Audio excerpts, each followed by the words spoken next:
wasn't stam, that we know if there's any yid that could do it alone, that didn't need any additional support, any additional help, it's Moshe Rabbeinu. Hashem himself says about Moshe Rabbeinu, B'chol beisinem onu, that he's the most trustworthy, loyal servant. And whenever Moshe Rabbeinu needed to, he stood up alone, defending Klal Yisrael. We see that he didn't need Shama, he didn't need helpers so much. And yet here, when it came to going against Amalek, who is called Reishis Goyim Amalek, Moshe Rabbeinu didn't do it by himself. There was a teamwork. Yehoshua did his part, and Aaron and Hur were there doing their part, and the Medrash quotes this pasuk, Ach Sheves, Ach, how good and sweet it is when brothers are together. So first of all, the Zohar Kodesh says, number one, if you know your Hebrew, your Lashon Kodesh, it should say Sheves Achim Yachad. How good and sweet it is when brothers live together.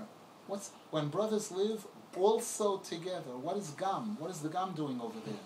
So the Zohar Kodesh says Gam represents the Shekhinah, the Spirit of Hashem. The additional here is that whenever Yidden are together, when Yidden are learning together, when they're davening together, there's a guarantee that somebody else is present there also. That Hashem is, the Shekhinah is present there also. That's this Gam. The Pasuk says, Va'af Gam Zois B'yosim Beretzavim. The Zohar Kodesh brings many psukim to show that Gam comes to include the Shekhinah. The Meforshim there say that the words Gam Yachad are B'gematria Hashem's name, Aleph Dalet Nun Yud, to show that whenever Yidden are together, there's this Achdus, this Achim, learning together, davening together, there's an assurance that the Shekhinah is there.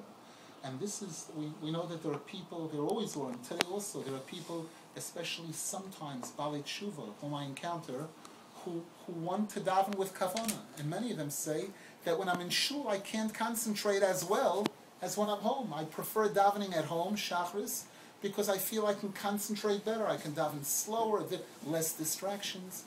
But on the other hand, we have the Gemara, we have the Torah that teaches us that when a person is davening with a minyan, there is such a guarantee that the tefillah will be accepted by Hashem. Whereas when a person is davening biyochid, if they have the option of davening with a minyan, it's a mistake. It's a mistake. The Torah calls him a bad neighbor, shochem, that if a person has a shul in the vicinity and they can go and they choose not to go, chas v'shalom, Hashem says it's bad neighbor. It's a big chisaron. So Moshe Rabbeinu set the example for us in this Sheves Achim Gam Yachad, that no yid should ever minimize in any way the privilege of getting together with a group, especially a group of people learning together. I remember when I first came to Breslov, one of the things that I heard, that the Gemara says, there's a famous Gemara, Godol Shimusha Shel Torah Yoser Melimuda, that Shimush, serving a Talmid Chacham, serving Torah, is greater than learning Torah. By a person spending time in the presence of a true Talmid Chacham can learn things that you could be learning for 100 years and you wouldn't get it. You wouldn't get it as much as watching the Talmid Chacham in action, watching the Torah live, come to life, seeing him handle different circumstances, different situations, and seeing, I've mentioned recently, just a small example, in Eretz Yisrael, one of the privileges that we have there is Makoimoi Sakdoshim, holy places. We have a Kaisel Marovi, we have a Kever Rochel, talking about Rochel Mavaka Aboneho. We have a Kever Rochel, we have a Shmuel Anovi, a Miron, Rabbi Shimon Bar Yochai, incredible places. And the Sforim bring that just like when the Yidden went out of Mitzrayim, one of the most critical pieces to make it happen was Aroinoi Shel Yosef, the coffin of Yosef HaTzadik. The Pasuk says, Chacham Leiv Yikach Mitzvos, that all the Jews were involved in fulfilling Hashem's instruction. That Hashem said, V'achreichen Yetzu B'rechush Gadol, that when the Yidden leave Mitzrayim, they're going to leave with tremendous wealth. So all the Jews were involved in gathering up the wealth of Mitzrayim, borrowing from their neighbors, the way Hashem said. But it says, Chacham Leiv, Moshe Rabbeinu, the smartest, he took the flag, he took the prize. He took the battering ram the coffin of Yosef HaTzadik, that's what he made sure to take with him leaving Mitzrayim, because he knew that this is what would guarantee most the Hatzlacha. Hatzlacha in leaving Mitzrayim, Hatzlacha in being able to make it through the 40 years in the Midbar, Hatzlacha in being able to get to Eretz Yisrael, this kesher to the tzaddik that passed away. The living tzaddik, Moshe Rabbeinu, attaching himself, just like when we daven Shemona Esrei.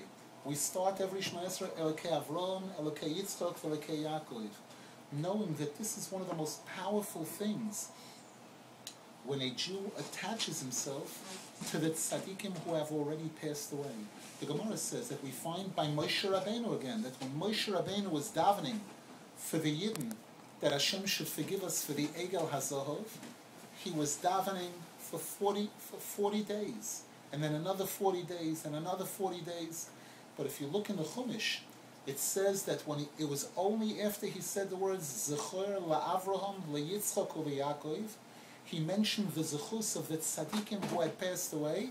The next pasuk, immediately afterwards, Vayinochem Hashem al horo, that Hashem forgave. This zechus of mentioning the names of the tzaddikim who passed away is so great that that's what brings an immediate reaction from Hashem. By Eli Hanavi, when Eli Hanavi went up against the Nevi Habal, the same thing. It says he cried out to Hashem, Aneni Hashem Aneni, and he davened very hard. He said the words Zechor la'Avram, le'Yitzchak, le'Yaakov, and immediately it brought the response from Hashem. Hashem sent down a fire from Shemayim, and everybody saw Ki Hashem hu Elokim. So when Moshe Rabbeinu was leaving Mitzrayim, he took our. So it's brought that just like the Geula from Mitzrayim was dependent on the zechus of the tzaddik who had passed away, Yosef HaTzadik, so too the Geula that we're waiting for now, the final Geula of Moshiach, is dependent on the zechus of the tzaddikim who have passed away, which involves, number one, kivrei tzaddikim, and we see every day it's becoming much more popular than ever before. Those that live in Eretz Yisrael see it, that places like Kever Rochel, Shimon HaTzadik, Shmuel HaNovi, Miron especially, the largest gathering of Klal Yisrael, of the Jewish nation, the largest annual gathering. You would think that the religious people are a minority still. Among the Jewish people, the frum people are a minority. So you would think that the largest gathering would be in some kind of a stadium, a soccer game, or a foot. They get 10,000, 30,000 people.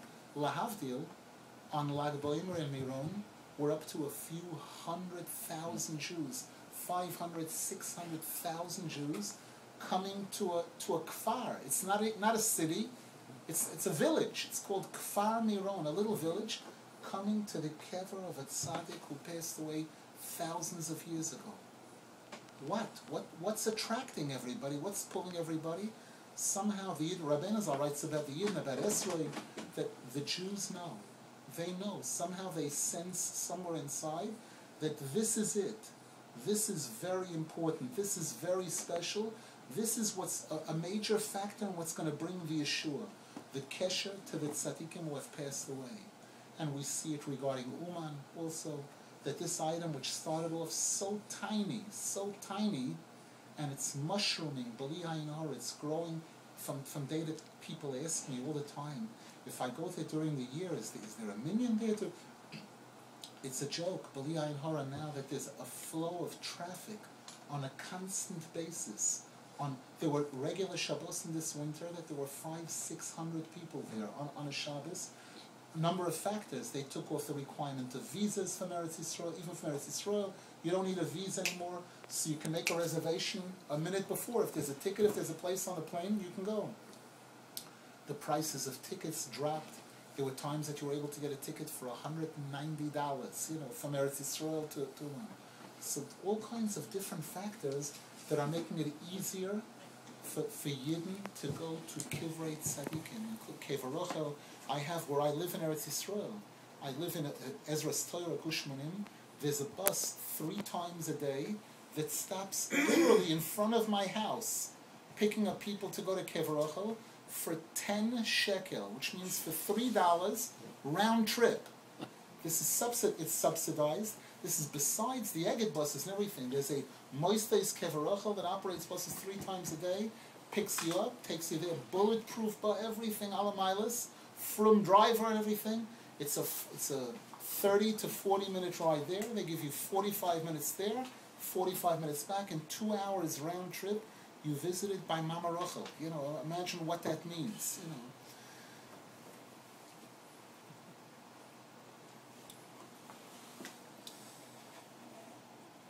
Saying that when Moshe Rabbeinu left Mitzrayim, the kesher to Yosef Hatzad, and how the Gula now is dependent also on the issue of Kivrei Tzadikim, and how we see it becoming so much more popular. So we started speaking about this issue of Sheves Achim Gam Yachad, the inyan of Yidden davening together, learning together. The Gemara makes a statement that's one of the harshest statements that we find in the Torah. The Gemara says, if a Yid has an opportunity to be learning with a chavrusa, or to be learning in a shir, and he chooses to stay alone, to stay apart, the Gemara quotes the pasuk, Cherev al abadin v'noyalu, that a sword hangs over the head of the loners, people who stay alone, stay by themselves. They choose not to be part, not to have a chavrusa, not to be part of a kehila, that kind of thing. V'noyalu, the Gemara gives 2 interpretations. One is asher noyalnu v'asher chatanu, that it's considered sinful. And number 2 is foolish, that a person won't get the real full benefit, the sharpness of mind that a person needs to learn Torah, which is dependent on chavrusa, learning with another person, battling it out with another person, 2 people who don't see things exactly the same way, and they're learning together to try to get to the emes, to try to get to the right conclusion. So we have that on one extreme, and the opposite of that, we have David Melech Yisrael. David HaMelech who says in Tehillim, Chover ani l'chol asher yireyucha, that wherever I saw people who had Yira Shemayim, wherever I saw people who had respect for Hashem, I was nischaber, I attached myself. You have the Cherev al abadim, the sword, and the opposite, the same letters. If a person chooses to